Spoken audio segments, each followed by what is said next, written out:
Welcome to What the Heck's, your source for Warhammer Underworlds and under 30 boogeymen of yesteryear. I'm your host, Brian, and I'm joined by our two competitors, Davy. Say hi, Davy. How's it going, everybody?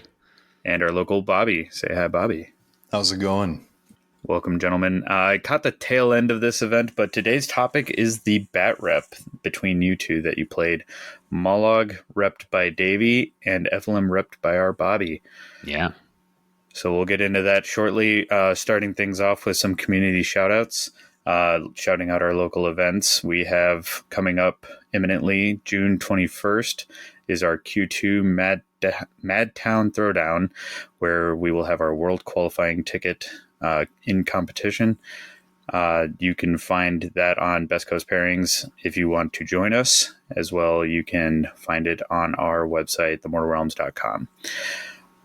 Additionally, our next event afterwards is our Q3 Madtown Throwdown on September 13th, which will be in conjunction with the Mortal Realms Con. That'll be hosted in Stoughton, Wisconsin. Hope to see you there. Our Q3 event is going to be a 3-man team tournament.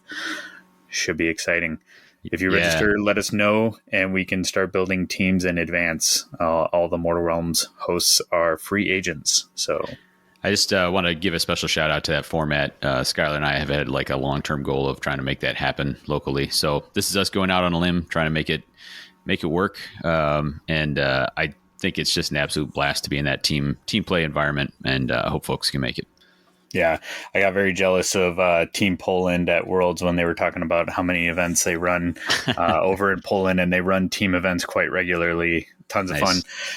Each team member or team is not allowed to replicate a warband, not allowed to replicate a deck among the players. So unique pairings for the team. So can't wait.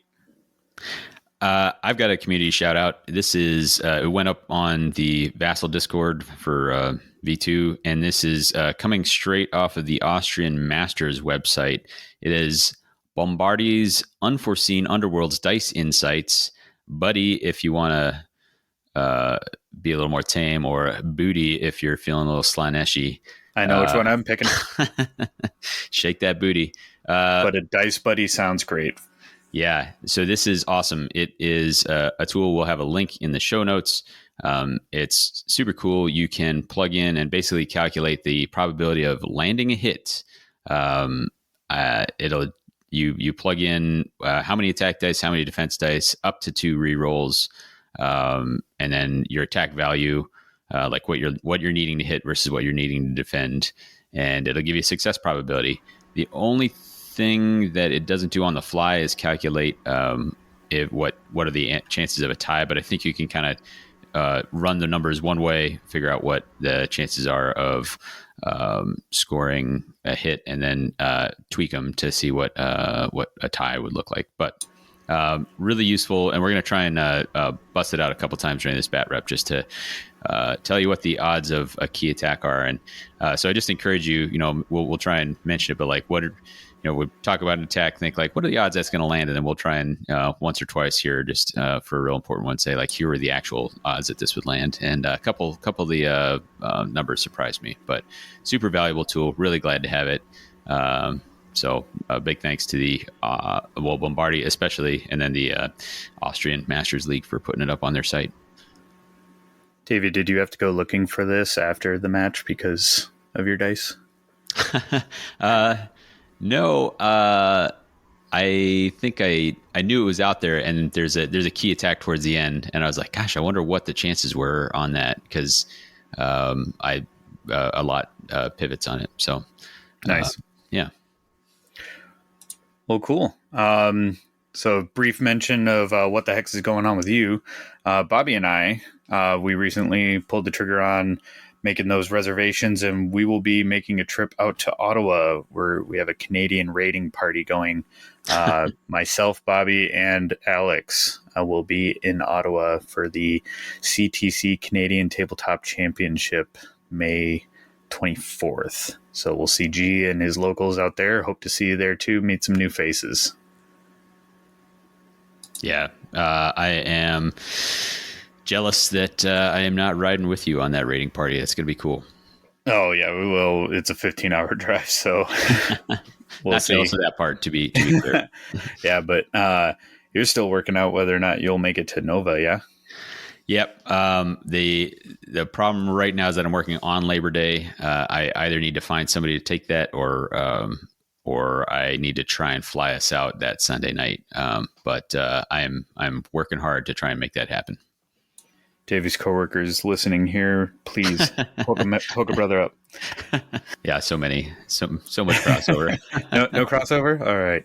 Well, you got to work on your fellow coworkers. Yeah. All right. So I think without further ado, we'll get into the main topic. Sounds good to me.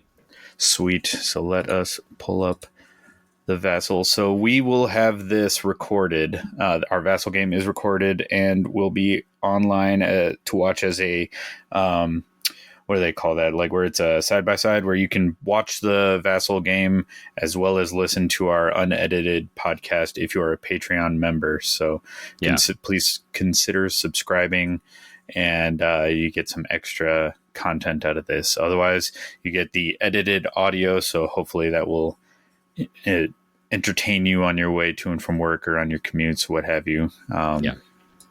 So, gentlemen, shall we start? Like I said at the beginning, we have Davy repping Mollog and Bobby's repping Ephilim's Pandaemonium. Who wants to start talking about their pairing and kind of why this warband, why the pairing? Why don't you take that, Bobby? Yeah, absolutely. So I paired together Pillage and Plunder and Emberstone. It's the combination that I ran at Adepticon this year with Borgits, and it's a combo that I think still works well with Ephilim. I'm familiar with all the cards. I'm familiar with how it plays, having repped it so much before Adepticon. So I thought it would be fun to try it out with a new warband. And it looks pretty good on them, honestly. Yeah, remind me, what was the pairing? Because you took these guys to Worlds. What did you pair them at Worlds? Yeah, I paired them at Worlds with Cataclysm, Countdown to Cataclysm, and Emberstone. That was my combo. Interesting. So it's a little bit different than before. All right. I took Mollog because Slippy came to town and beat me up with Mollog, but didn't just do that, but made it seem like a much more fun warband than I realized. A warband that is strong but doesn't have any interesting things to do rarely appeals to me. But a warband that is strong and has like some cool tweaks and tricks, that gets my senses tingling. Where I'm like, yeah, let's give this a spin. So I'd already run these once. I think Slippy used Blazing and Countdown. When he was here, I gave him a spin with Blazing and Reckless Fury in a different game. Lost that to Grimwatch by 2, but had a really good time. But found that I was really missing a couple things, or I just really wanted to try some of the Cataclysm pieces. Like I thought Countercharge out of Cataclysm would be really strong with those squigs providing the surroundeds.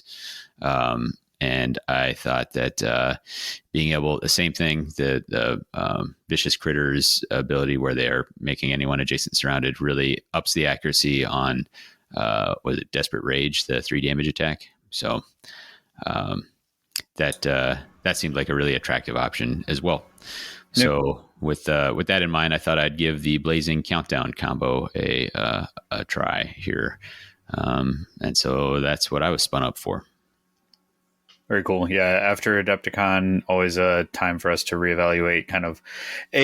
You kind of lock in as we get closer and closer to Adepticon, and then afterwards we get to explore again and take our lessons learned from Adepticon. I've also, similar to Bobby, been plugging in my Adepticon deck with different warbands to mixed success, but you kind of want to see where does that translate like to different warbands, and it kind of, I would probably be disappointed if I could say like, yeah, you take a great warband, put it on or take a great deck and put it on any warband and it just works. And I'm satisfied to see that despite how much I like my deck with the Gardeners, it doesn't work for every other warband. It's not just been auto. So it's one of the things I've been really appreciative of in second edition that I was worried might be the case.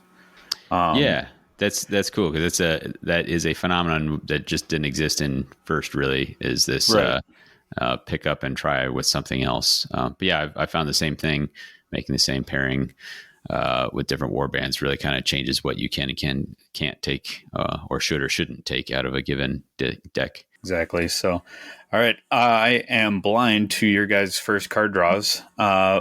Walk me through your decision making as I tab through and we figure out what you guys decided. Sure. I drew a real hot hand, in my opinion. I had Branching Fate. I had the Perfect Cut. Little less amazing with that, but Bobby starts with a number of 1 dodge defense things, so that still feels pretty good. And then Set Explosives. This is kind of the wonkiest card for this pairing because it doesn't really. But I was trying to push the glory count up in my deck, so landed on this. If I'm going to see Set Explosives at any time, this is when I want it. And I also don't mind like moving on to Treasure to make it a little bit harder for Bobby to get his stuff, since I know he's Pillage. Sitting on Treasure helps stop Strip the Realm and might make it harder for him to get certain positional ones. For instance, I don't know if he's got Slow Advance. I don't know. I assume he's got Supremacy in there, that sort of thing. So happy with the objectives. And then for the power cards is also great. Accurate. It's an accuracy boost for a reroll, but crucially, it's only 1 glory, so you can get that out early. Hidden Aid, less handy in this matchups, just since the squigs are often providing a surrounded, but not terrible, and great for giving Mollog that. Healing Potion, which I am happy to have here with the different pings and everything. I can make sure Mollog is healthy going into the next round. Twist the Knife. And Wings of War being a crucial 1-2 combo that might, if I can arrange things, give me a lethal shot on somebody, even possibly Ephilim, if I can get everything to lay out. And that hand is really going to kind of drive how I deploy. Very cool. So you decide to keep both? Keep both. Awesome. Bobby, how's it looking on your side? You are I can kind of see what Davy's seeing through our recording, but I can't see anything of yours. So what do you got? Sure. So on my side, I drew a pretty juicy hand as well. I end up keeping both. From Emberstone, I drew Aggressive Defender Surge. Awesome to have right away. And solid. And Delving for Wealth as well, which is an easy one to set up, and they kind of go hand in hand because I charge into a feature, delve it right away, start setting that count up. And I also drew Strip the Realm, which I thought was going to be a little difficult round 1, but it's probably one of the easier matchups because I know he's going to want to be a little more aggressive. So I was like, I think with the 2 surges I have being really nice, I can maybe draw into Supremacy, and we'll see kind of how those surges work out and what the card draw looks like. For upgrades, ploys, I had Agile, which is a fantastic card for a reroll on my defense dice. Should I need it? Great on Ephilim, great on either the Fish. In this matchup, the Fish was hitting with Cleave when inspired, so I thought if I need it, no better on the Fish than anyone else. I had Settle In for Ploy. Great if I drew into Supremacy. If not, I can stand fast for Strip the Realm, deny an objective if necessary. Crumbling Mine was also in my hand, which if I draw into Iron Grasp, can help me. If the deployment's good for me, if the deployment's not good for me, then I can use that. By the numbers, always great. If I have 2 or more, I usually like to try to play by the numbers. And then I also had Keen Eye as my final upgrade, which is another great offensive card that I definitely needed. Again, with the Fish going through, trying to chew through Mollog with Cleave, no better with 3 dice than 2. Mm-hmm. Yeah, really solid. Like that hand. Keeping it then? Yeah, absolutely. I kept both. All right.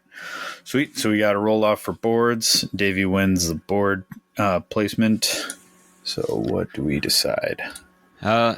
So this is, I should say, I've never played against Ephilim in this edition. And I kind of blanked that they are pretty much all ranged.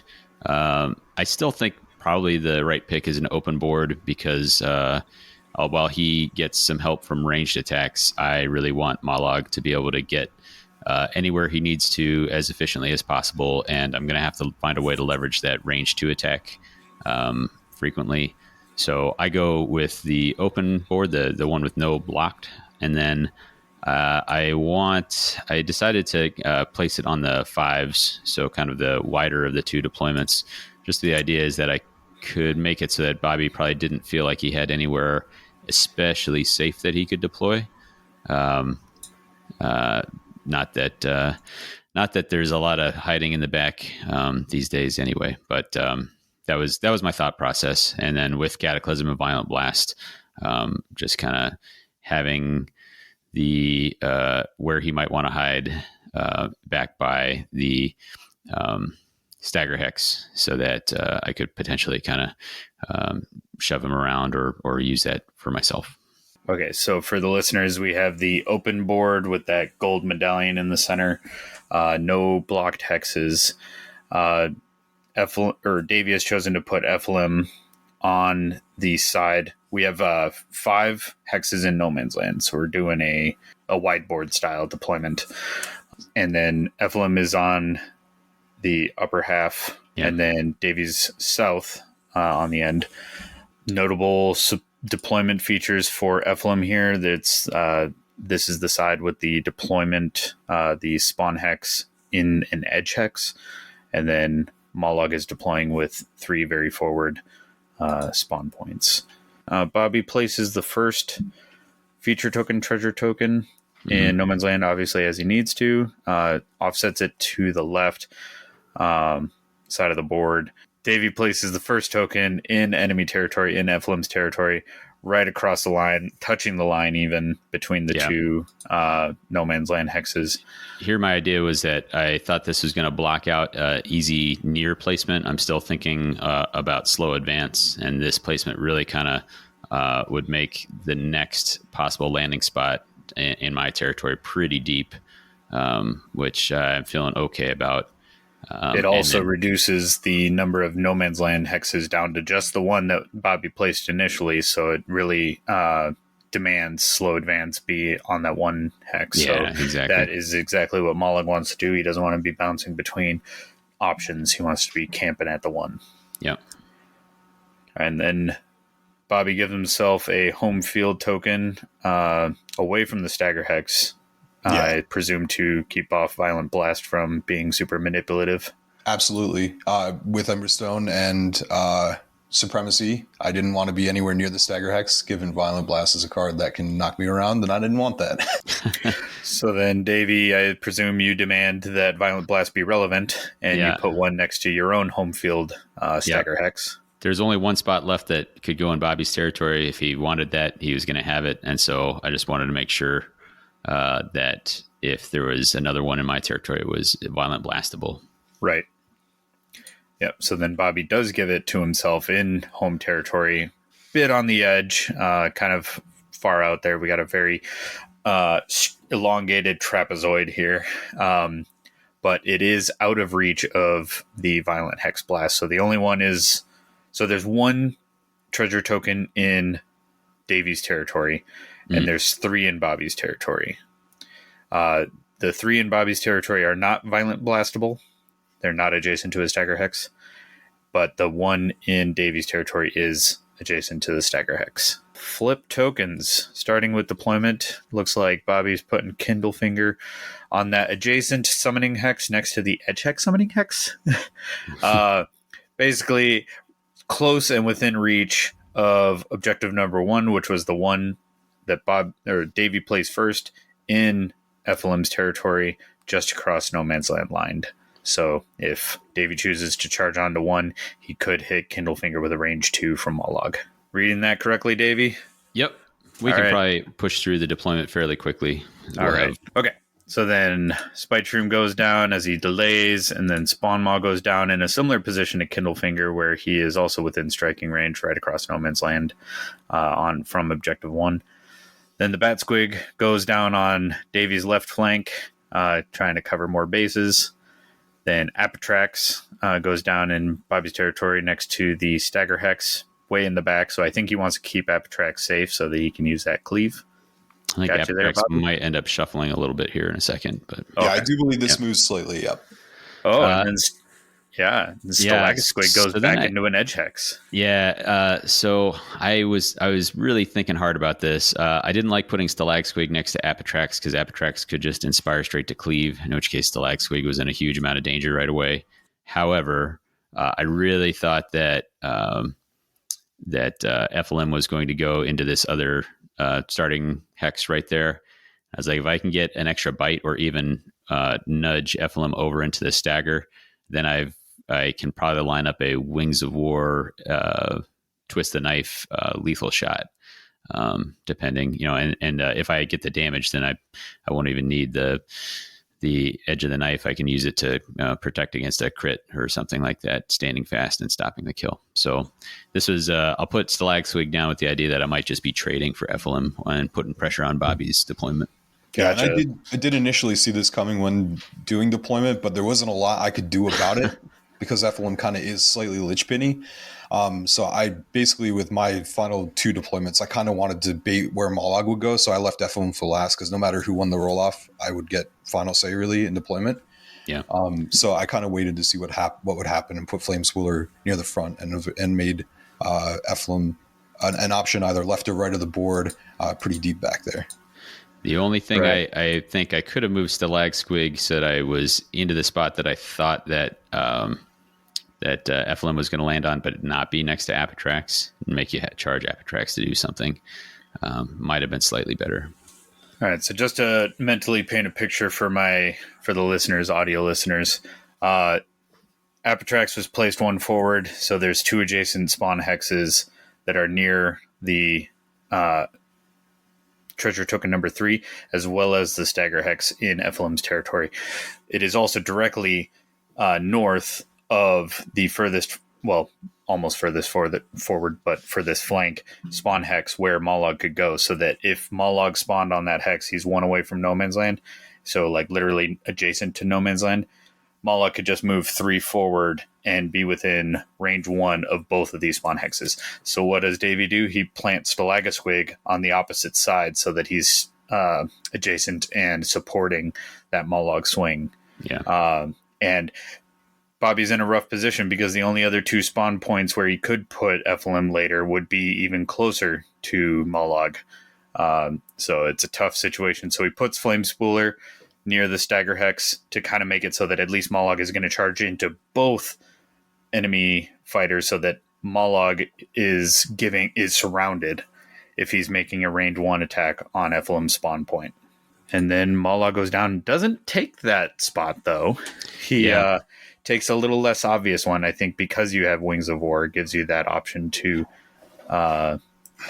be a little dodgy with it. Yeah. And the other thing is that I didn't know for sure where Ephilim was going to land. If I go on the left and Ephilim goes way right, then I don't have that option at all. Right, because Ephilim could deploy way right behind Kindlefinger in the edge hex. So the only spot I could deploy that would guarantee that wherever Ephilim went, I could get to Ephilim was in the one of these 2 spots on the right, and then I'd use Wings of War to close in far enough. So yeah, and for me, I didn't see Wings of War. Obviously, I didn't expect that card's in hand. So for me, I was like, oh, Ephilim is in an okay spot here. I think I'm good round 1. I can probably stay safe. And whether I went left or right, I liked my position with Ephilim, and I put him adjacent to Stalag Squig just for the extra support. Given if I win the roll off, something can happen. And Mollog was so far away, it wouldn't really matter. That was my thought process going into the deployment of Ephilim. Yeah, that's a menacing range 5 threat from Mollog. For sure. Yeah. All right, and then the roll-off to start us off, Ephilim wins. So Davey gets his card, and looks like Ephilim is choosing to go first. Bobby, any terrible insights from that? Yeah, the biggest thing for me... Was that a hard decision? No, not really, especially given the 2 surges I drew. Being pretty easy to start, I thought it was best for me to go first to get an easy glory and then begin my surge chain, because I had Delving for Wealth. I can get at least 1 here, set up for another easy 1 or 2, potentially given the power steps or whatever happens. So it was a pretty easy decision to go first here. Yeah, certainly get those surges out of hand and start seeing the next things you got to work towards. For sure. All right, so Flamespooler charges onto treasure token number 3, shooting into a fully supported Stalagasquig. Flamespooler charging 3 dice, looking for swords, get 2 swords and a support, so 3 successes, really strong. Stalagasquig does not get the crit, but it's 1 damage anyways, so... Yeah. All right. And aggressive defender, and I assume, a delve from Flamespooler to start working towards Delving for Wealth. So what'd you draw into, Bobby? Yeah, I drew Supremacy here. I was pretty happy to see that Clutch. card. So it definitely set up, and I'm glad I kept the power hand I did. I think with the board position as well, I was pretty happy with 3 in my territory. If Mollog charges, I'm feeling kind of comfortable getting somebody else on those. It was a good card to draw into. Very happy to get that one right out early. Very nice. And we get Apitrax inspired, and looks like passing on the power step going into Davy's turn. Looks like he's making a standing attack with Stalagasquig. Yeah, this kind of forced my hand. I was like, all right, Stalagsquig is about to die. I guess I'll take this shot on Ephilim real quick, see if I can chip that damage and get a stagger out of it. So this is one of those attacks where the only thing that misses for me is a sword, because I'm hitting on hammers and I have you surrounded because of vicious critters. So get a crit success, which feels real good for just about 3 seconds. Yep. And Bobby then rolls a dodge and dex support. So yeah, 2 success versus 2 success. Can Stalagasquig overrun with something like that?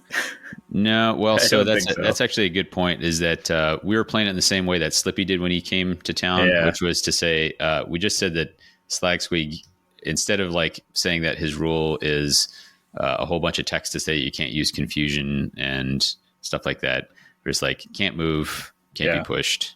I know people will disagree with that. I don't know how it's going to, I think that rule needs to get cleaned up one way or the other anyway. Yeah. I think that is maybe the more conservative way to play it for Mollog, but I'm not sure. I agree. And I would always caution people to play that way, just so that if a nerf or a buff comes out, depending on which way the FAQ lands, then you've been nerfing yourself, so that if the FAQ says, no, it does work in the stronger way, then you've just gotten better. Yeah. It is tough, because if you say can't be pushed, that does actually help with drivebacks and stuff. So I don't know. Anyway, point being, there it is. And back to my original point, if I had picked a different deployment spot and had Stalagsquig further back, this becomes a hit, because Bobby only defended this with a flanked. So not only would it have been a hit and scored some damage in there, but Stalagsquig would also not be in just non-charge return attack position. So, yep. All right. Looks like you get Branching Fate off that, since Bobby got his since I'm the underdog. What an easy surge to score. Yeah, Branching Fate early off of surges. Very, very tasty. I also draw into another surge. So we're both, perfect strike, especially with the surroundeds. Would have just scored, but I only just drew it. So right. Yeah, it's always funny when you just achieved it and then the cards are like, do it again. So cool. And then Bobby flips with Flame Spooler to, again, 2 out of the 3 for Delving for Wealth here. So it's always hard to read that, and it's even harder to prevent Delving for Wealth like that. I don't know, Davey, did you find yourself thinking I should knock Flame Spooler off at all, or is it just kind of it's going to happen? I think I was getting tunnel vision on let's take this chance at killing Ephilim, because I think that's going to be like really pivotal towards improving my board state. So I just imagine like a Acme Looney Tunes eyes where Mollog is just going like must kill. Yeah. Yeah, just and like even here, Tasmanian devil stuff. Even here, I didn't see any threat on Ephilim that was like damage, like kill worthy threat. So I was still feeling okay.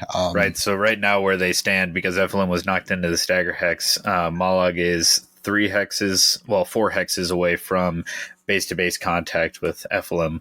So he's like, I can't get a kill shot on him because he's got to be adjacent for that. But little did he know.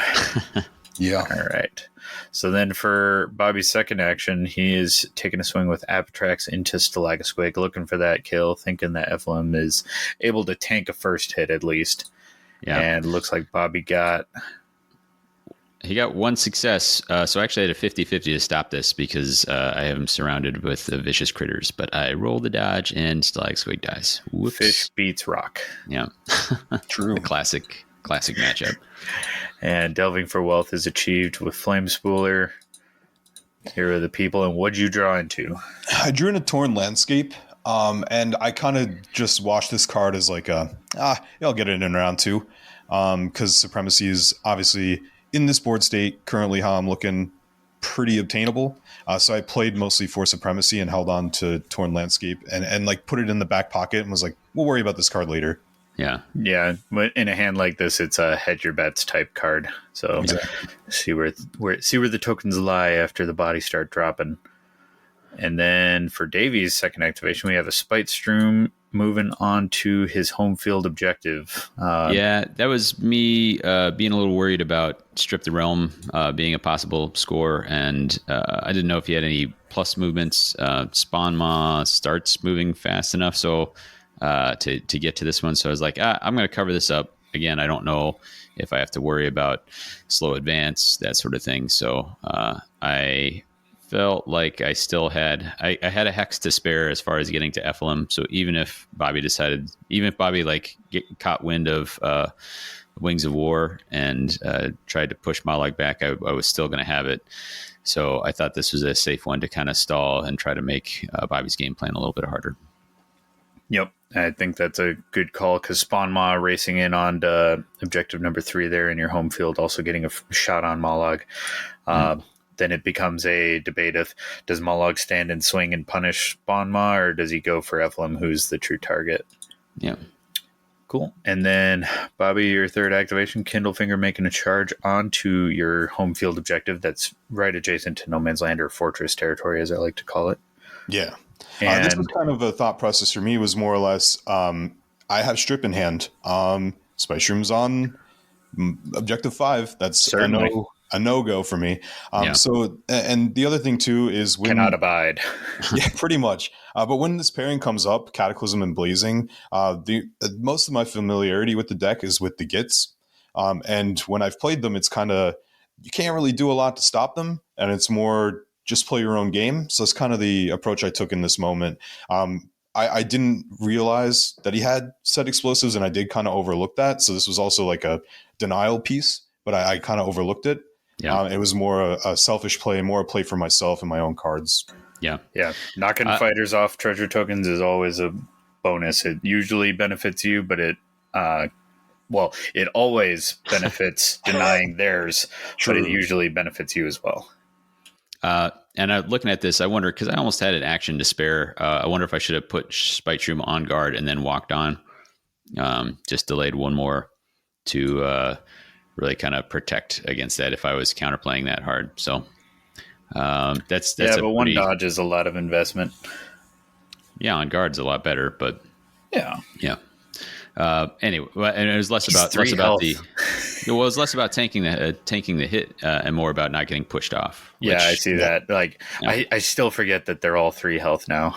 Because I believe, Davy, in this moment, you also mentioned Strip the Realm as like a possibility when you made this move. And it was half the reason I was so set on making sure I was able to score that. And what do we have? We got 1 success from Kindlefinger and none from Spite Room. So he does get the damage and knocked back into the Stagger Hex.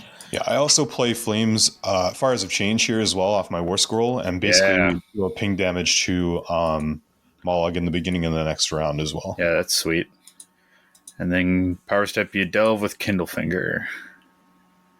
And then looks like Davy puts on Accurate to Mollog. Here it comes, boys and girls. And then you lead with Settle In on Kindlefinger. Strong. Yeah. He's still 2 dodge, on guard, in cover. That's tight. I thought this attack was coming in because I, again, still haven't seen Wings of War at this point, so I don't see the charge on Ephilim. I see the charge on Kindlefinger. I was like, Ephilim's not in kill range here. 2 damage won't be too bad. I can hold that. But I didn't see the additional move coming. So I was like, Kindlefinger, you need this to hang in there, buddy. Put him on guard. Give him an extra chance to survive, because that's what I thought was coming. Yeah, no, I probably would have thought similarly. Davey, are you just getting Tasmanian Devil Eyes even worse and worse? I am, and I'm still doing the same thing where I'm like, oh man, like, do I delay even one more turn? Like I'm trying to, because I'm sitting on Perfect Cut and Perfect Strike, and I was like, Bat Squig could charge in, get that.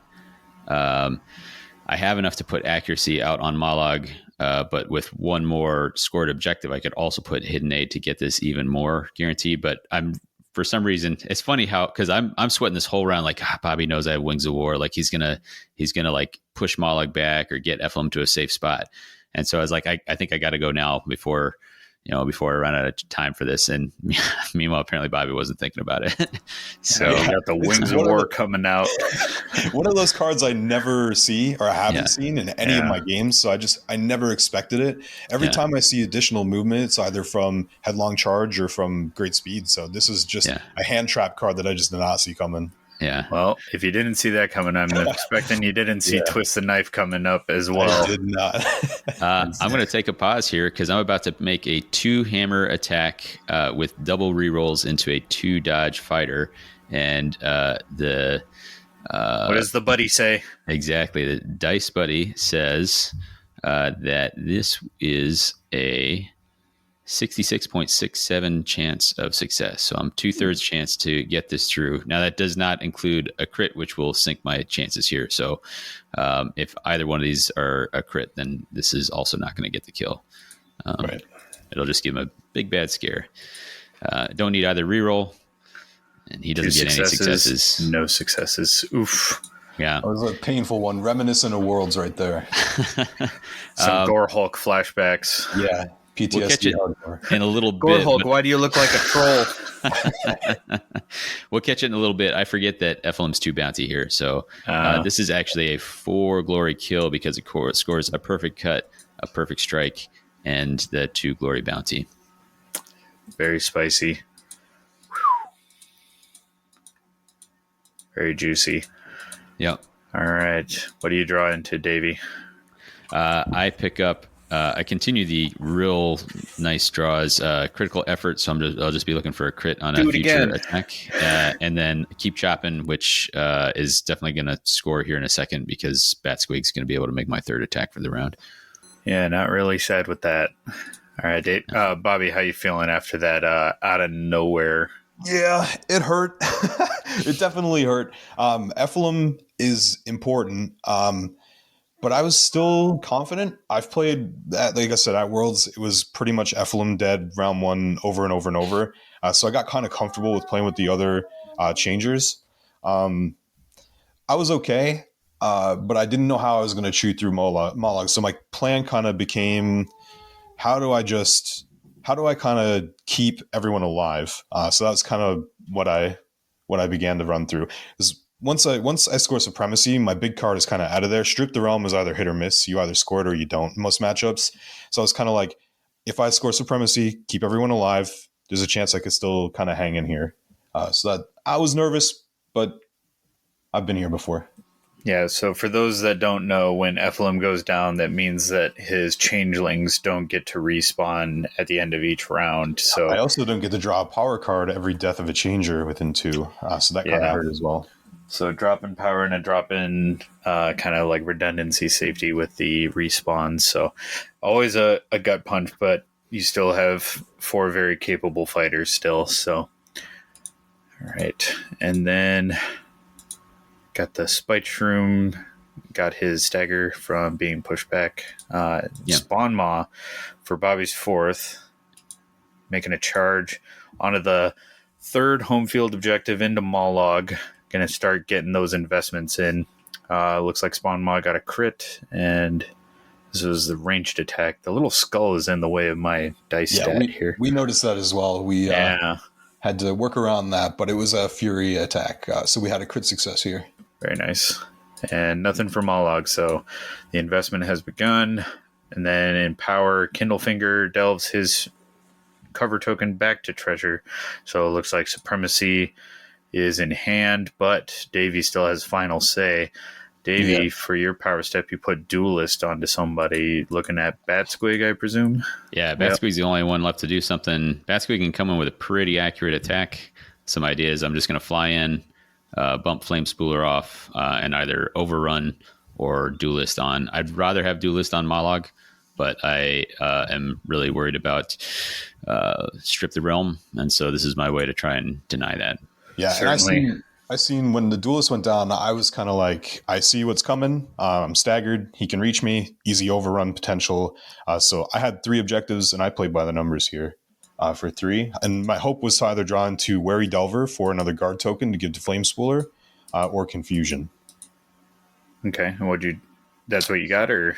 So that was my thought process, and I drew Sidestep. My second card was Canny Sapper, and then my third and final card was Confusion. All right. So Boo. really, really safe, really good draws there. That's For sure. got to be a huge relief. It was definitely a big relief. Yeah, so then Batsquig does come in on Flame Spooler. What do we got here? We got 2 hammers and a crit. So just a crit for Batsquig. Yeah. But the reroll yields another hammer. More. Yeah. And Flame Spooler gets his dodge. So we have an overrun with Batsquig. But with Confusion well in hand, he is safe. But you do get critical effort from that beautiful Batsquig. Yeah. So currently, listeners, we have 5 for Mollog, 3 for Ephilim. And I think it might actually be 6-3. We'll catch that in a little bit. Because of the Ephilim bounty? Yep. All right. So 6-3 currently as we close out round 1. Davy uses a healing potion on Mollog to undo all of Bobby's hopes and dreams on taking the troll down for now. Then we see Bobby using Confusion on the fish and Batsquig. Batsquig is feeling very appalled. Yeah. And somehow when Bobby drops both Supremacy and Strip the Realm, I was like, oh man, I wasn't even thinking about Supremacy. I've been playing so much against Pillage and Cataclysm that like when I'm playing against Brian's Gardeners, I've got Emberstone on the brain, but I see it so infrequently with other war bands that I just kind of, which is funny because I talked all about how I was trying to work against slow advance, and then I just forgot to count on Supremacy. Not that I would have stopped that anyway, but just like Bobby had no interest in that no man's land territory, so yeah. And the Confusion play was more or less for me to get back on there for delving purposes. I could have left him there, would have stopped Strip the Realm for myself, which wouldn't have been no fun.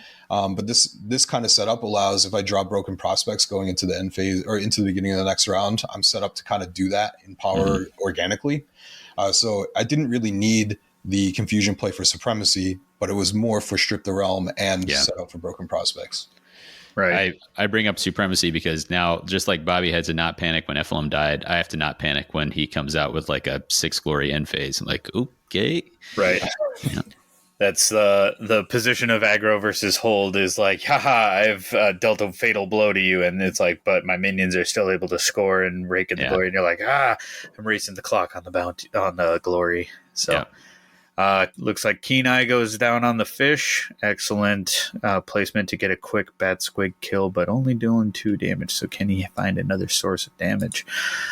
We get Agile also going out on the fish, getting those investments in. Canny Sapper on Spawn Maw. Any particular reason on Spawn Maw? My natural thought would be Flame Spooler because he's the only guy not on a feature token. Yeah, I didn't really care about the feature token stuff. It was more Mollog's positioning that kind of made me not really want to be where Spawn Maw was. Okay. And if it also gives me an option to inspire him should I lose the roll off and things happen where he lives, I can kind of, because I assume he doesn't want to charge me given the position we're within 2 of Spawn Maw. He can just kind of stand and hit. Currently not kill worthy. But if he drives me back, then I'm mispositioned. I can kind of use it as a repositioning tool. Also, kind of just nice to keep Spawn Maw alive because he is worth 2 glory. Although I scored Supremacy already, I didn't want to give my opponent that amount of glory if I didn't need to. So, yeah. Okay. And then keeping the remaining objective, remind us again what that was. Yeah, Torn Landscape is staying in my hand as well as Sidestep and Crumbling Mine for my power. Yep, I like those. And then going into Davy's end phase, he gets set explosives. I don't get set explosives. I throw it away. Throw it away.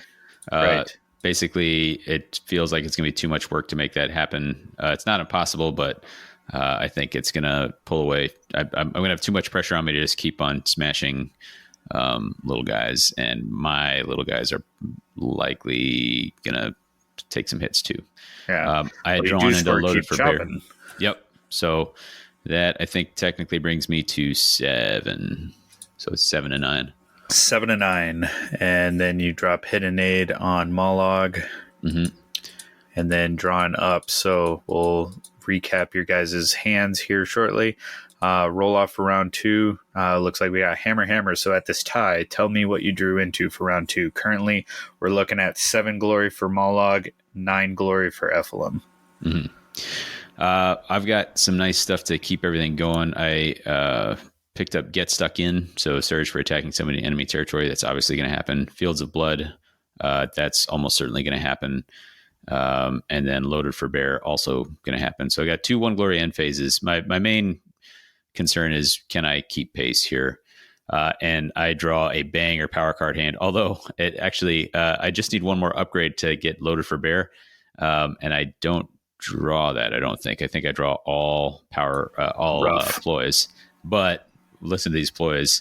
So not only is Mollog already within range 2 of both Spawn Ma, well, just Spawn Ma right now, but I drew Commanding Stride, so I can slide him with that. I drew Illusory Fighter, so I can pull him back with that. I drew Determined Effort, so I can get more accuracy. I drew Lure of Battle, so I can pull one of his guys. And I drew Violent Blast, so I can push Mollog. So I'm going to be surfing all over the place with Mollog. Yeah, if you felt sorry for Mollog in round 1, don't. He's about to do nasty.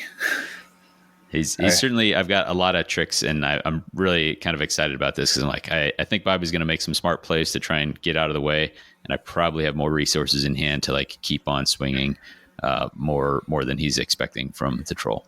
Yeah, this is a very similar deck and build to what you see for Headsman's Curse, where you slide and shuffle the wielder around, as well as stuff like Thricefold Discord with Vexmore, being able to keep those big, heavy, swinging fighters indolent and just sliding around, taking heads.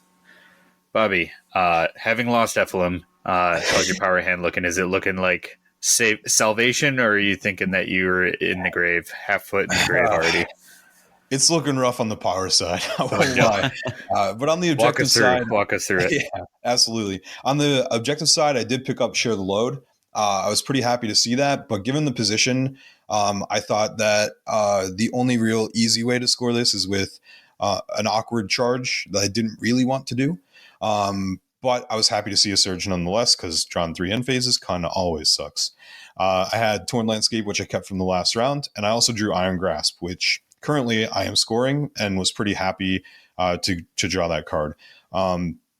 It's kind of makes a decision point of, do I kind of stand here and try and bang it out with Mollog, or do I kind of try and work as many fighters around as I possibly can? So I was happy to see it, though, because currently I have it in the bag. And then for power, I kept Sidestep and kept Crumbling Mine. I did draw Healing Potion, which was probably the best card I got. Burrowing Strike was also drawn. This one is like kind of one of those cards where, while I'm playing Ephilims, I would probably take it out. And this is just a remnant of like putting it on Rig and Sham in Boreads, or else either Rig or Sham or Dreg. And them getting Burrowing Strike goes a long, long way. In this warband, it doesn't feel as beneficial, and is probably one of the cards that I would switch out. And then I also drew Swift Step, which was good. I was happy with that. But overall, I feel like I could have got some better cards. Yeah, definitely a hill to climb with Mollog. He's got 7 wounds. Yeah, he's not even injured at this point. He's about to be, because he's got a change counter on him. Right. Yeah, he's got the Warp Splash. So, it's always a huge investment decision. You've already seen Healing Potions, so theoretically it should be doable. The only source of extra defense that Mollog could have would be Utter Conviction, which is on the table. But yeah, no, I feel the pain and decision of like, do I just have to weather the storm of the big guy, or do I race to take him down? For glory, it is a dilemma. So, all right. So now we rolled hammer hand to hammer, being the underdog. It goes to Davy. Yep. So, Bobby, did you get any assistance in your power card? No. No. Okay. Did we forget to draw it, or just haven't seen it yet? I forgot to draw it. I believe I forgot to draw it in this one. Oof. All right. That's on me. So now we have, I imagine, a standing attack from someone into someone. So, Davey, can you elucidate it? It's going to be Mollog over into Spawnmaw. Yeah. I don't have enough to kill Spawnmaw here, but I figure get a little bit of damage through, get the ball started there. If I get Spawnmaw down to 1, then I can finish with Bat Squig. Got some options. Yeah. So we got a reroll from Accurate, getting 2 successes into Spawnmaw, getting nothing because he's currently on a treasure token. So that's 2 damage down on Spawnmaw, and a drive back off of the treasure token, which gets Mollog get stuck in quite naturally. So now have we corrected the glory yet? Or we're still looking at 8 to 9? I should be at 8. All right. This is when I draw into Wreckers and realize that I totally forgot I was playing Cataclysm. And I'm like, I have not yet advanced my tracker at all. That is my current dislike for the deck is the fuse seems hardly relevant. Do you choose to advance it, or do we? I play it as it lies. I figure I gotta learn my lesson, so I put it down and say, all right, I'm at 1. I apparently voluntarily chose not to advance it up to this point. Yeah, it is still beneficial. So, all right, yeah, because currently, as it reads, it is up to the player. But then in response, Bobby plays your sidestep to get Spawnmaw back onto objective 2. Any particular reason for that urgency right now?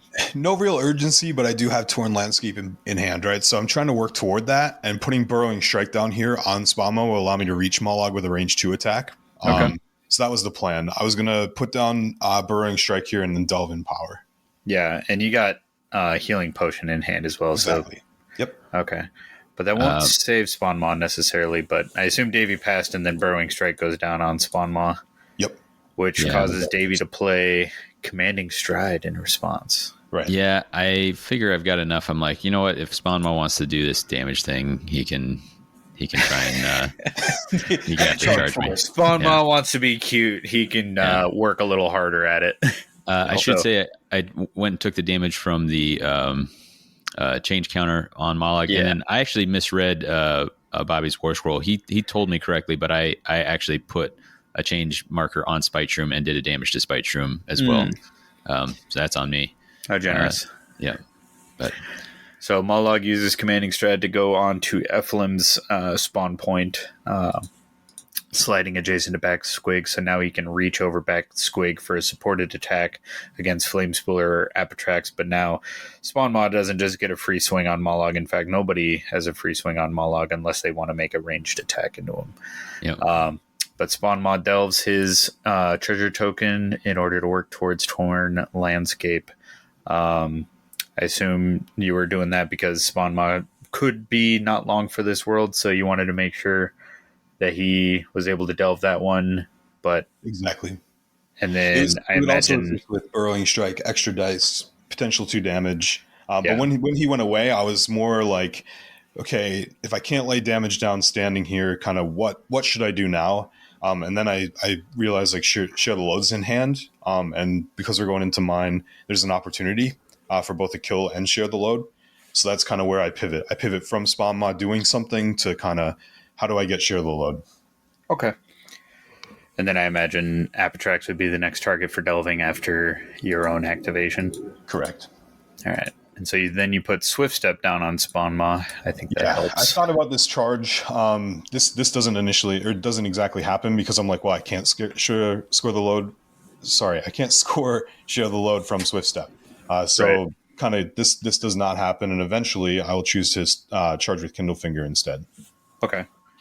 So yeah, it looked really juicy, and I liked it. But I agree with that share the load play. So Spawnmaw stays on his cover hex, and instead Kindlefinger charges into Mollog's territory onto the treasure token to try and finish off Spite Shroom. Kindlefinger does have a 2 damage attack, so despite Davy's generosity, this would still be a legal kill if the attack succeeds.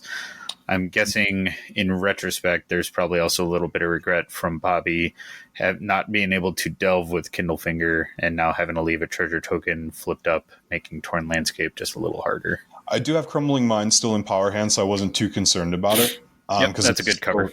This is still an opportunity to also score Iron Grasp if I flip one with it.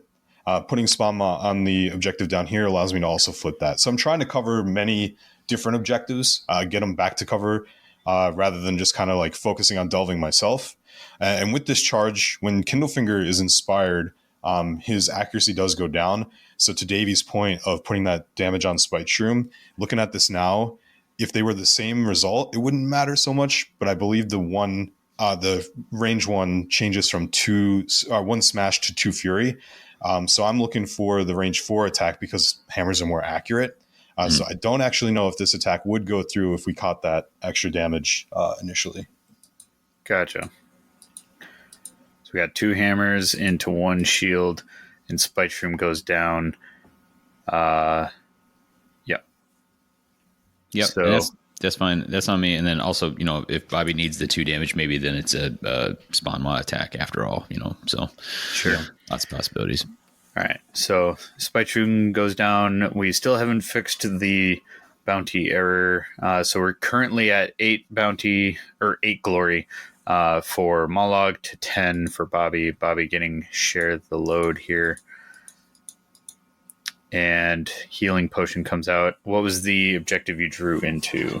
Yeah, I drew Claim the Prize. I can't score it here if I delve in power, so I believe I wait. And if I don't, I delve it and then delve it back after. I can't remember exactly what I did. I believe I wait and I delve it after. Yeah, having drawn into it, Kindlefinger can't do it just yet, so you'll just have to wait a little bit.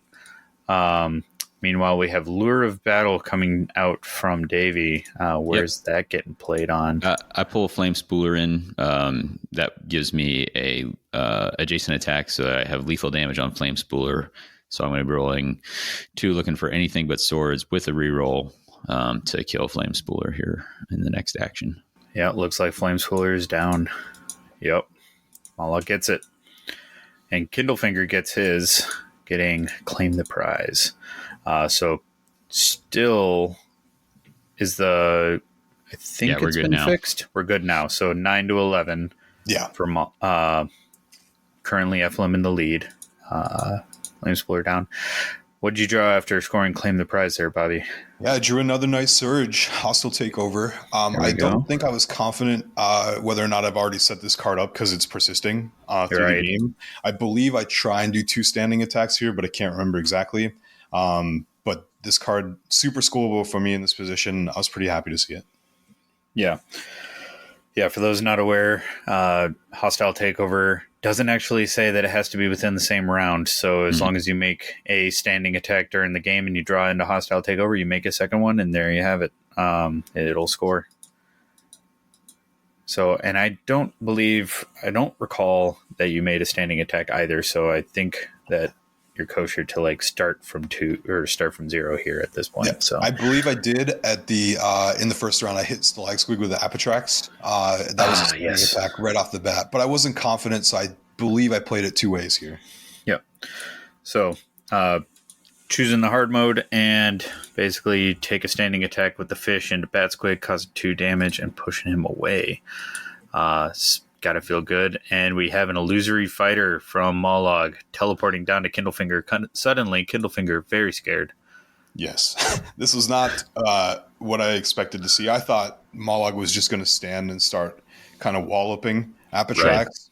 Right. When I seen this illusory fighter, I was like, I think this is okay. Because I kind of wanted to stay away at this point because a lot of my important scoring for standing around on stuff was already done. Yeah. Well, I mean, Kindlefinger was a great investment towards Iron Grasp, so certainly you got to be rethinking your investment opportunities elsewhere then. Yep.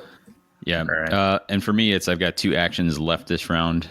So I want to be able to make 2 swings with Mollog and and ideally 2 lethal damage swings. And so for me, that is either this where I come in and then I've got double rerolls, hidden aid, to try and make this happen, or I could have used Violent Blast to slide Mollog 1 towards Spawn Maw, and I'd like to say that I had totally remembered that he had Canny Sapper, but I didn't, so I wasn't even playing around this. So the idea is I'm going to teleport next to Kindlefinger, smush him, and then have a charge with lethal onto Spawnmaw. And Spawnmaw is in a position where I can then use the free push tag along to bring Batsquig in for hyper accuracy. But I come in here to get after Kindlefinger, and that's what's next. All right, so Apitrax delves, again, rethinking his torn landscape situation. He's got to try and delve him down so that he's in a better position to pop one up wherever that Iron Grasp dictates, looking like he needs to be on objective number 1 right now. So, makes sense. Mollog swinging on Kindlefinger, should I say Trumblefinger, is 2 dodge in cover with a stagger. And that's not enough for Mollog. He has 2 dice looking for hammers with a reroll from accurate and from the stagger and hidden aid. But you decide to throw in determined effort as well. So ouch town, 4 dice into Kindlefinger, getting us a roll of just 2 successes with hidden aid. Hidden aid is providing all my successes right now. But I've got 2 more rerolls here. 2 more rerolls getting us what? We got a surrounded and a crit. So crit and 2, that'll do quite well. Not enough for Kindlefinger. No double crits there in order to get a... Well, that wouldn't even work if he... Wouldn't have mattered. Wouldn't have mattered. So Kindlefinger double crit might have, because Kindlefinger didn't have any damage on him, so if he was able to reduce damage... Well, it would have been 3 down to 2, so that he only has 2. He doesn't do the damage. Kindlefinger is second edition. Yeah. Oh, I was operating with the assumption that every one of your changers was 3 wounds. So. Nope. Yeah. Nope. Whoops. All right. Nope. They didn't get the Mollog treatment, Davy. Well, they have 5 fighters. I know. Yeah. No, but like similar to Gardener's, actually, the Ephilim is very similar type build in terms of their bounty spread. So then we have in power.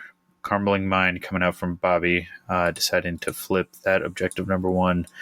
And it looks like a pass. And then for Ephilim's second activation, have a charge. I broke Canny Sapper with the Crumbling Mind. Got it. To move Spawnmaw so I can do something else if I needed to in my finals. Got it. But yeah, this is just an attack in this Batsquig coming up after I break Canny Sapper. Which will be your next standing attack to get hostile takeover. So makes great sense. So, and these are actually the 3rd activations because Mollog went first. This is a big swing because Batsquig, if he can tank it, is going to be in a good it's helpful to keep Batsquig alive for 1 more here because he's going to provide accuracy if I can get Mollog back over. And surprising me, Batsquig's only on 1 dodge. So. We have was that a tie 1-1? It was a tie 1-1, but I did use Ephilim's other ability to ping an adjacent fighter to a friendly changer. Nice. Friendly changer, yeah. So I dealt the 1 damage and killed Batsquig anyway. And the reason I didn't use that ping earlier to kill was because of hostile takeover not yet been scored, and kind of just drawing into that was just ideal. Right. So currently 10-13 in favor of Ephilim. Violent Blast gets used by Davy to push Mollog, looming closer towards Apitrax and Spawnmaw off on the opposite flank. So Mollog's kind of in center of the board right now. Yeah. Here I get kind of end zone eyes, and I forget that I could be doing counterplay here. So I think I probably go in and try and get Spawnmaw when, in fact, Apitrax might be the better attack. Because even though I can't get a kill there, I could put Apitrax 1 away from dead and then be in a position to swing on Spawnmaw at the start of the next round.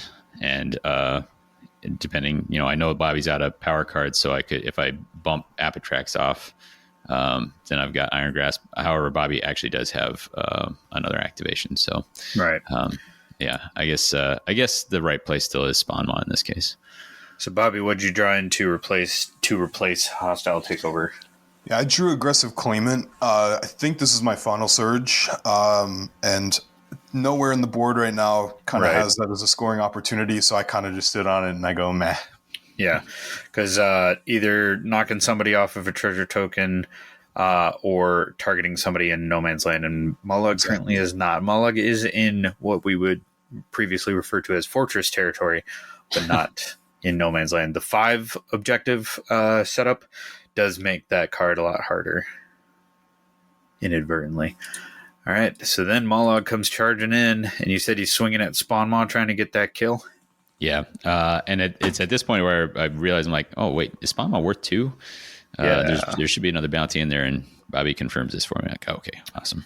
Yeah, so Mollog making a 2 dice with looking for hammers with 2 sources of reroll and hidden aid into a staggered Spawn Maw. Yeah, hidden aid won't help hammers here, but 2 hammers into a nothing, unfortunately. For Spawn Maw down, we are at Apitrax and Mollog at the end of round 2. Grim Tidings. I think Bobby just focuses here. Likes his position. I do. And smartly does not try to, like, you could have been like, I'm going to charge in, try and get some damage on Mollog, but you would be giving up Iron Grasp and you'd be setting yourself up for a counter swing next round. So make the very correct call here. And so you just draw 1 power card. You decided not to ditch Aggressive Claimant after Mollog is still not in No Man's Land. Right. I was not sure how this was going to go. And I don't remember exactly what my final 2 cards are. So I could focus here. It's possible that I draw Broken Prospects. I think that's one of the final cards. But then it becomes a delve and I lose Iron Grasp. So I work towards that, like Broken Prospects later. And I realize that in the moment. So I choose not to throw away any scoring cards because it still may be a possibility for me to get Aggressive Claimant. And I'm about to see my final 2 cards because I score 2 here. So I was just gonna roll with it. All right, so scoring starting off with Davy, you get Wreckers. Yep. Pretty easy. Yep. And Fields of Blood as well. So a 3 Glory End phase for you. What was your 3rd card, and did you chose to keep it? Yeah, it's loaded for bearer, but I only have I'm almost guaranteed to draw 1 more upgrade. I've been holding this for a while, and I have only 2 objectives left in the deck, so no need to toss it anyway. So keep that. And then I draw into Spread Havoc, which is great, and Collateral Damage, which is also... So basically, unless Mollog dies, this whole hand is an auto score, regardless of positioning, because my Cataclysm count will go up right at the end. So I'm looking at this like my score is +4. My only goal this round is to kill Apitrax and deny whatever glory I can. So round 2... Mollog scoring, we were at 15-13 going into Bobby's scoring, and he gets Torn Landscape and Iron Grasp, very solid. So that brings us up to 15-17 in favor of Ephilim. And Bobby chooses to hang on to both the remaining objective, making sense because he only had 2 more cards to draw into to complete his hand, and keeping the power card as well, drawn up to 5. Yeah, that power card that I drew in the end was Wary Delver, and I've seen a nice opportunity here to potentially get a charge off had I gone first. Yeah. No, I love Wary Delver, and especially when Apitrax is looking at a treasure token adjacent to Mollog where he is. Seems good. So, rolling off, looks like Davy wins it. I do. So my power what's that 6 power card now, Bobby? I drew Trapped Cash, dead here because Mollog already has a damage on him, which we find out live. I forgot how that card worked. I thought it was non-vulnerable, but it turns out any damage at all kind of cancels Trapped Cash out. Yeah. So, Davey, is it a difficult decision for you? Who's going first here? I don't think about it all that much right at this point. I'm just like, I think I'm going first. I am trying to decide if that, in retrospect, is the right choice. I would imagine if you're going up against a hold objective type warband or build goal set, like he's already scored most of his hold, but typically as a default, you want hold to be going second. Or no, not second, first. You want them to be going first so that you have final say on who's standing on treasure tokens. Yeah, I think I'd take it first anyway, though, just with the idea, like, if he's got more defensive tech, I don't know. But I think the right play is probably to have made him go first. I don't know if you have thoughts on that. Mollog's got those Bloodlust eyes, Tasmanian Devil style, and he makes a swing standing, looking for 2 hammers with 1 source of a reroll, but he gets 2 swords. So he takes that reroll and gets 1 success into Apitrax, who gets 2 dodges. Yeah. But This Again, is in breathes terrifying a for me sigh for of sure. relief. Yeah, Yeah. this is super terrifying because having him go first, because one of my final 2 cards was Broken Prospects. If he knocks me off here, charging becomes unfavorable. I don't really Right. want to do it. But leaving me here or missing and having me stay on this objective allows me now to score Broken Prospects without a lot of running around. It also now sets me up for a potential charge in Worry Delver as well. So it's kind of my thought process was, oh boy, if this hits, things are going to look rough for me. But luckily I had 2 dodge. Well, and Let's, Broken Prospects is still like a bunch of running around, but at least you only have to run around twice now. Exactly. But yeah. Well, the issue for me, or the thought process of it like being really painful, is now I can't charge because I'll move to delve again to try and score Broken Prospects, and Worry Delver will never go down to assist with that, like staying alive. Like I need to live ultimately. So if I don't get a guard token down, I'm kind of in danger. Right. Yeah. For what it's worth, this is, let's see, I have 1 reroll into 2 dodge with a reroll. So this was a 48.15% chance of success, according to Dice Buddy. All right. Well, statistics pan out here. So now I am imagining we're going to see a delve from Apitrax in order to get that started. We see the trapped cash attempt come out, and then we take a moment to read our cards. And Bobby Underworld trashes players it. can't read. Known fact or math, apparently. So Impossibly Quick goes out on Apitrax. That's got to be a sigh of relief. Looks like a pass for Mollog, and Apitrax delves his objective, getting 1 towards Broken Prospects. So now Apitrax dives into the fray, leaving his overturned treasure and charging on to the No Man's Land treasure token for the first time to swing on Mollog. I like where Apitrax is at, but it's still like super hairy. Like he's on 3 dodge. Well, charging into Mollog, still just not a glorious prospect because 3 dodge with agile for a reroll. But now you're adjacent to Mollog. Mollog does not like to be.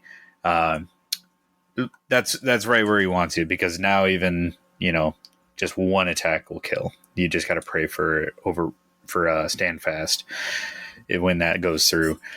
But I'm sure you're praying for a push here after the attack. For sure. Yeah. All right. So That's why I believe I do this with Cleave as well. So I'm looking for that. Right. Choosing Cleave with Keen Eye, 3 dice into Mollog, getting 1 success. Yep. And Mollog gets a crit. So Crit and a success for whatever it's worth. But yeah. So it's worth a lot in terms of standing adjacent and having a kill shot. But Worry Delver comes out to really reinforce Apitrax's fish fillets. All right. Yeah, I'm sitting on 3 on guard in cover. I'm feeling all right. I imagine you're also going to be delving here soon. But Deadly Aim comes out on Mollog, so now he has the choice of Ensnare to cut out what would have otherwise been the bulwark of you, but having Worry Delver really saved that. And then the fish fillet gets his cover as well. So, Davey, you want to get Buddy up with this roll and the defense? Yeah. So I do put Deadly Aim out, which is a little bit pointless because I could just use Brutal here. I probably should have even concealed this, but you guys want to take a guess what the odds are on this? Odds of your success? Yeah. I'm going to be optimistic and totally... 2 dice with flank, double rerolls into 3 dice, 1 reroll, with 3 of the faces being successful. Like it's got to be like 70, 75% of success. I'm going to say 33. I'm going to go the opposite way. What? 9% chance. Oh boy! Wow. Mollog has a 9% chance of success here. Yeah, I knew they were low. I didn't think they were. Does it count with Cleave or Ensnare? I don't have Cleave. I do. He's running with Ensnare. Yeah, Ensnare or Brutal, either one. But basically, I'm making it so that you can succeed on. Well, let's see. Maybe I have that wrong. Let's see. Because you're succeeding on 3 faces of the dice. Shields, with 3 crits, dice. Fair with enough. 3 dice and a reroll. So I'm really looking at this as like, hey, I could get really lucky and kill, or I'm mostly just trying to break that Impossibly Quick off of here. 9% sounds crazy. So it's like really you're investing in trying to just break impossibly quick for the next, but making that 9 percentile would be obviously just kind of game over, I think, at that point, maybe. Yeah, but, you figured 9% to win the game, or maybe win the game. But, now that you have your buddy telling you it's only 9%, do you think there was a better play here, or do you think it's just cracking impossibly quick is the goal? Nope, that's it. I have 4 glory that's going to auto score, and I don't have anything else to do than kill this guy. I think I do briefly look at, because I assume that Bobby, turns out incorrectly, I assume that Bobby is running with Forsaken, Desolate Homeland. I was like, is there a way that I can walk on and flip 2 of these? But not really. So I'm like, I'll just crack this. I think he's still speed 3 at this point. So I'm like, even if he walks away, I'm going to be able to charge him and get another swing. So. All right, Cotton. Well, 9% chance to kill the fish. Let's see how it pays out for him. Not great. Not great? No. All right. He gets 2 successes. So I think I got a chance, but Bobby gets it wrong. Yeah, Bobby gets a crit and double cover. Yeah. Very nice. So he, if I pick brutal in this case, then I do 2 damage, which is not all that relevant. But yeah. Yeah. But impossibly quick does break. So Bobby replaces it with a great speed. Yeah, this gives me an opportunity to get the fish to another objective. We start checking here to make sure if it comes to tiebreakers, who's where. Yeah. But we are now keyed up for a nice move with the fish to get it out of range of Mollog. Yeah. So the fish making his move all the way to Mollog's home field objective of objective number 5 in order to start keying up the delve there. He needs that final Broken Prospects delve, but he's got to flip it from cover to treasure and then delve it back down. But Mollog's going to be able to make an attack here. But do you even think that Mollog can reach you at this point? Obviously he can reach you for a range 2, but it's not a kill shot. Yeah, exactly. I wasn't concerned about that because adjacency would get me kind of slapped here, but it couldn't reach me with the moves that he has. So I was feeling comfortable. I have my guard token. When you move, you keep them. So I was feeling okay. But then the ominous sidestep moves Mollog that 1 hex closer. Yeah. Now I was sweating. Ooh, ba-bum, ba-bum, ba-bum. Exactly. All right. Here's your dice probability, 41.98%. But important caveat, that's so roughly 42%, right? For a success, but a crit stymies this because I did not get any damage through earlier. So I've got to get perfect damage through. Possibly quick bringing in a huge stat swing on this the difference of attack profiles here. Seriously. All right. I'm also not in cover here anymore because I had to flip that 5 over. Yeah. Which also cover in impossibly quick. Yeah. And he hits me with the cover's gone. Well. And so. All right. So Mollog swinging, I assume, with Deadly Aim again, looking for getting in snare. Yep. So far on the roll, he's got no successes, got sword and double. So he does the double reroll into 2 hammers. Bobby, how many bricks are you being? Quite a few. Quite a few. I was like, oh boy, I need that crit or I'm dead here. Oh, and he gets it crit and a dodge. But the dodge is nothing, so it leaves him on 1. Exactly. Yep. Apitrax delves furiously in order to get Broken Prospects secured. Yeah. My kingdom for a ping. My kingdom for a ping. And then Apitrax does a little fishy move back away. Yeah. Bobby, at what point did you abandon all hope of killing Mollog during this game? As soon as Ephilim died, I said, there's no chance. I don't think there's a chance of me taking him down. I was more or less going to run away, and that was the game plan. Because I had scored all my big stuff for just standing around, I was like, if I can keep a fighter or 2 alive, I was preferring it would be Spawn Mob because I keep the glory count low for him. Just give him 1 away from anybody else. But I had already invested in a reroll with the fish, so I was like, once he did the illusory fighter play, I went, okay, I think there's an opportunity for me to kind of stay in this. With the fish, and he clutched up big time. Nice. Yeah. So then the fish makes a little scurry, fly away, moves over to the no man's land objective. I assume you have slow advance, but that's unscorable because you need 2 fighters for that. Meanwhile, for his third activation, Mollog moves down onto the home field objective. So, Bobby, when you moved off of it onto a different one, obviously you're avoiding the swing from Mollog, but were you the home field objective for Mollog is the 5, so were you weighing? Okay, so you're going for the next best tiebreaker?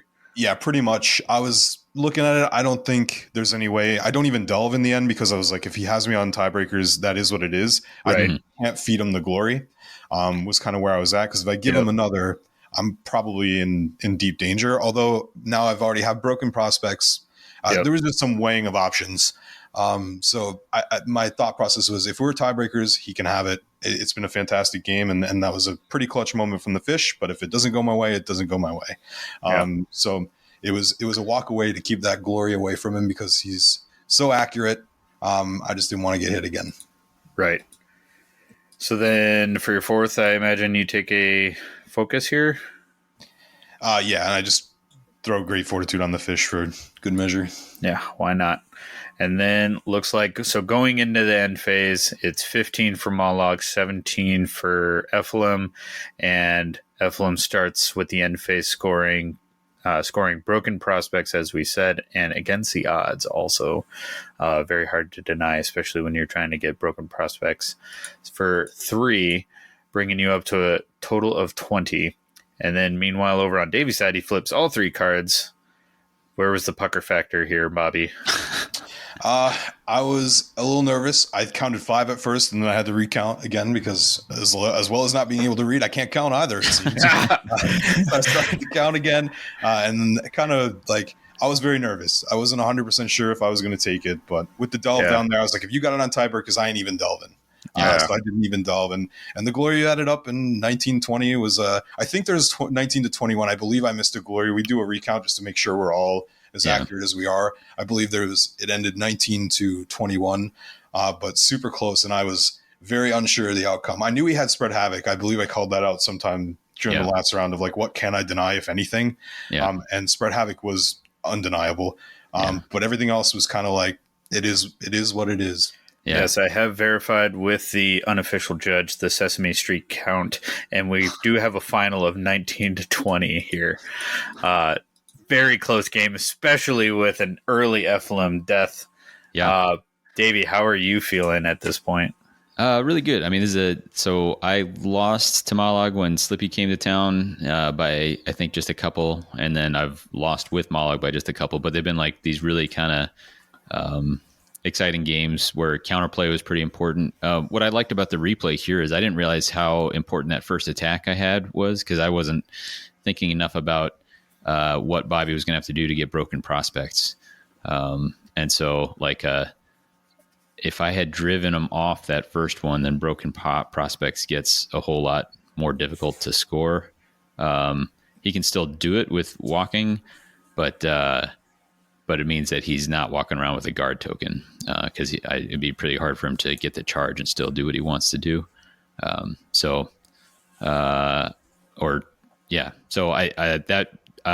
What's funny is that, like, during the game, I was looking at that final attack and thinking that was the most important, but really, maybe that first one was the most important. So that's kind of cool.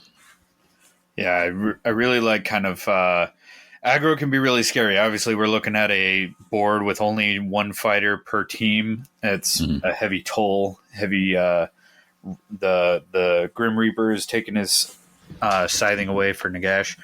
So I really like where aggro is, in the sense that it can be extremely scary, but you really have to do a lot of counterplay. Like aggro does require, it's not just Unga Bunga to win. The counterplay is such a factor in order to be able to stymie the opponent's scoring as you're taking heads and bounty. Yeah.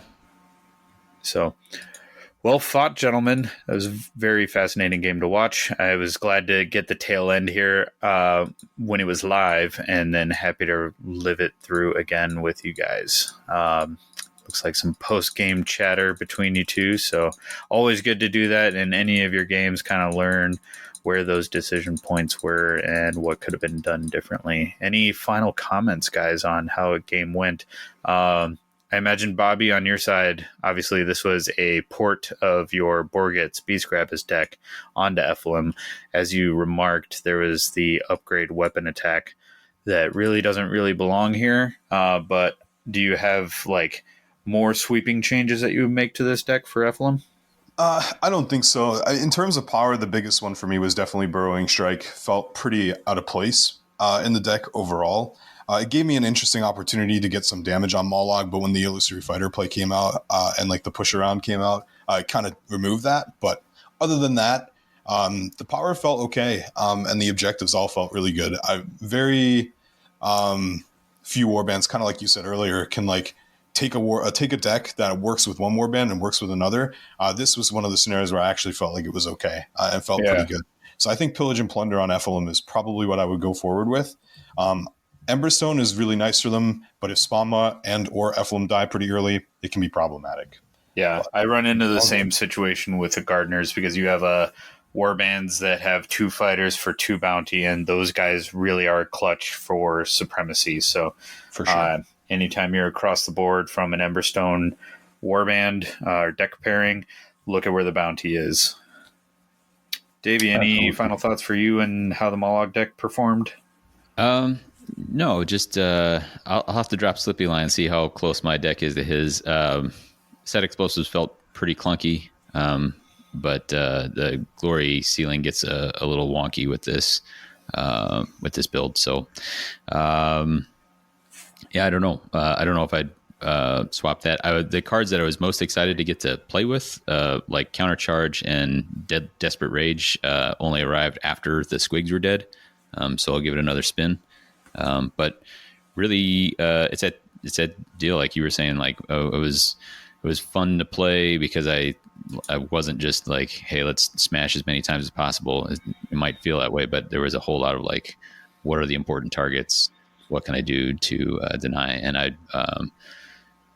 in a best of 3, I'd love the chance to take another crack at it and see if I could do a little bit better with denial.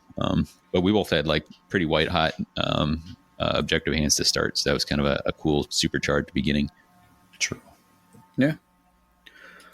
All right, and cool to get the input from the buddy system for our dice statistics to see just how crazy that 9% is 9%. So you see, you're telling me there's a chance. Yeah. So not sure if that would be tournament legal if you're able to use that during a tournament. I would consult with a judge because it sounds like using notes, but it can inform kind of just where those big break points are and when the statistics really swing if you use it during your practice games. Yeah, I think that's the best way to do it. Yeah. All right, boys. Looking like we're ready for taking us to the outro. Yeah, it sounds good. All right. Well, thanks again so much for listening and joining us. If you want to reach out to us, if you have any comments or and any critiques on my emceeing this, I won't take that personally, but you can deliver those to @WhatTheHexCast on Twitter, formerly X, or now X, formerly Twitter. Bleh. WhatTheHexCast@gmail.com, as well as our website. Best place to find us is at our Discord, the Mortal Realms Discord, where we have our Underworlds section. And then check out all of our content at themortalrealms.com. Coming up next, currently no news on a new warband or deck release. We have a lot of tournaments coming up, so anticipate more coverage on that. Meta's feeling like in a really good spot. I'm curious. We now have LVO and Adepticon, as well as like the Copenhagen Clash. Got some good tournament data there. Curious to see if GW will act on that with any rules updates. It's been since early January when we got our last update. So maybe something coming down the pipeline on that. Yeah. Davey, you got a flavor text ready for us? You know I do. Excellent. This one is unattributed. Bobby, how you feeling? Not great. Oh, not great. Not great at these. I thought this one was a good one to refer to this game here. So unattributed. One well-timed evasion can jolt the future down new and strange paths. Possibly quick. That's it. I literally was about to say impossibly quick. You got me. Got him. And because I put all this thought towards the end about like, am I going to go try and flip stuff to, am I going to be able to deny a card that Bobby didn't have, Desolate Homeland, or am I going to go try and kill Apitrax? It turns out that last charge in Apitrax, I get that kill, I get 1 glory, because our count was maybe slightly off and he should have been 1 higher. It actually wouldn't have, if I get that last swing, that 42% or whatever it was, it doesn't matter. I get 1 glory, but he'd already gotten his broken prospects. Or no, had you? You hadn't. You needed 1 more. I needed 1 more. If you got me, I wouldn't have gotten okay. Well, then this song choice is not actually so good. There's this concept called Morton's Fork, which is whichever option you choose comes to the same finish. So this is a false Morton's Fork, but I picked Morton's Fork by the band Typhoon. And yeah, for What the Hex, I've been Davy. I've been Brian. I've been Bobby.